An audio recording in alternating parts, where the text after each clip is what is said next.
ఎట్టి పరిస్థితుల్లోనూ ప్రజలములో మమేకమై ప్రజల ఆకాంక్షలకు తగినట్టు ప్రజలకు దీనికి తగినట్టు చేసి తద్వారా బ్లెస్సింగ్స్ తీసుకొని మళ్ళీ పాలనలో కొనసాగాలనుకుంటారు తప్ప ఇట్లా అడ్డగోలుగా వ్యవస్థల్లో దూరో ఎవరినో ఎస్పీలను పెట్టుకునో ముగ్గురు కలెక్టర్లను పెట్టుకునో దాని ద్వారా ఎన్నికలు మేనేజ్ చేసి రిజల్ట్స్ ఏవో వస్తాయి అనుకోను ఇప్పుడు కూడా రాస్తున్నాడు ఆయన.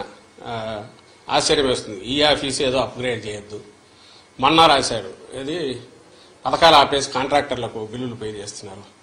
అసలు ఏమనుకుంటాడో అర్థం కావట్లేదు ఆయన చంద్రబాబు నాయుడు. అధికారం లేక ఆల్రెడీ వచ్చేసాను అనుకుంటున్నాడు. మధ్యలో 5 ఏళ్ళు గ్యాప్ వచ్చినా కూడా తనకుంగా ఇది దిగినట్లేదు. ఇది కూడా ఈ ఆఫీస్ ఏదో పంచాయతీ ఆఫీసా స్టేట్ గవర్నమెంట్ అంటే పంచాయతీ ఆఫీసు ఇంకో దగ్గర ఎక్కడ మారుమూల తెలియని దీంట్లో ఏ కనెక్టివిటీ లేని చోట ఏదైనా ఫైళ్లు తారుమారు అది అనుకోవచ్చు. ఒక గవర్నమెంట్ అనేది అది ఎవరైనా ఉండొచ్చు. రికార్డులన్నీ మాయమైపోతున్నాయి. ఈ ఆఫీస్ అప్గ్రేడ్ చేయొద్దు అంటే ఏదో ఈయన వచ్చేస్తున్న ఇంప్రెషన్ ఇస్తా స్టేట్మెంట్లు ఇవ్వడము లేదా గవర్నర్కి అందరికి లెటర్లు రాయడము ఏమాత్రం ఆయన ధోరణి మారలేదు ఈ ఎన్నికలు అయిపోయిన తర్వాత కూడా అనేది అర్థమవుతుంది.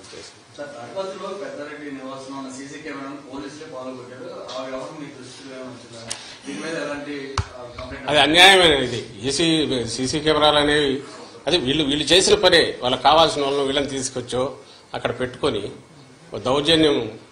దౌర్జన్యానికి దిగి హింసాకాండ క్రియేట్ చేసి భయోత్పాతం క్రియేట్ చేయడము దాంట్లో నుంచి ఏదైనా లాభం పొందాలని చూడడం ఏదైతే ముందు నుంచి టీడీపీ నేచర్ ఉందో ఇక్కడ కూడా అదే కనపడుతుంది. సీసీ కెమెరాలు ఉండేదే ఎవరైనా నేరం ఏదైనా జరిగితే దాన్ని పట్టుకోవడానికి ఉపయోగపడాల్సినవి. పోలీసులు పోయి దాన్ని పగలగొట్టడం అంటే ఇంకా అంతకంటే ఘోరం ఏమైనా ఉంటుందా? దాని మీద ఈసీకి మళ్ళీ కంప్లైంట్ పెడుతున్నాము ఇది చేస్తాం. కానీ ఈ మొత్తం ఈ 10-15 ఈ మన ఎన్నికలు అయినప్పటి నుంచి జరుగుతున్నవి చూస్తే మాత్రం టార్గెటెడ్గా తెలుగుదేశం పార్టీ ఈ ఎలక్షన్ కమిషన్లో తనకు మేము చెప్తున్నాము. ప్లస్ అన్నిటికంటే ఇదేంటే ఎవరు మన తెలుగుదేశం పార్టీ కూడా ఆ రోజు సపోర్ట్ చేసింది. అది కూడా మేము తెచ్చి చూపించాము. అయినా సరే దాని మీద అడ్డగోలుగా అది ఇంకా ప్రపంచం బద్దలైపోతుంది, తలకిందులు అవుతోంది. ఆస్తులు ఎవరివి ఎక్కడా ఉండవని అంతవరకు తీసుకెళ్లి వాళ్ళ ఆఖరికి చేసిన డ్రామాలన్నీ నాకు తెలియగలుగుతాను. మళ్ళీ ఈరోజు దాని గురించి మాట్లాడట్లా అయిపోయింది వాళ్ళ పని. దాని పని దాంట్లో 2 తెలుస్తాయి.